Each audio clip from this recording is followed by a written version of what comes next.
नमस्कार.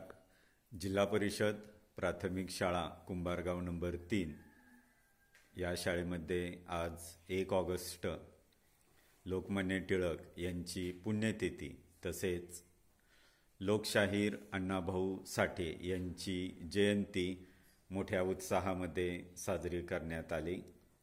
सर्वप्रथम प्रतिमेचं पूजन तसेच विद्यार्थ्यांची भाषणं झाली. भाषणानंतर शाळेतील सर्व विद्यार्थी लोकमान्य टिळक आणि अण्णाभाऊ साठे यांच्याविषयी थोडक्यात माहिती लिहिण्यामध्ये गुंग झालेले आहेत. विद्यार्थी या थोर नेत्यांच्याविषयी विचार करून स्वलेखन करत आहेत. सर्व विद्यार्थ्यांचे खूप खूप धन्यवाद. अभिनंदन.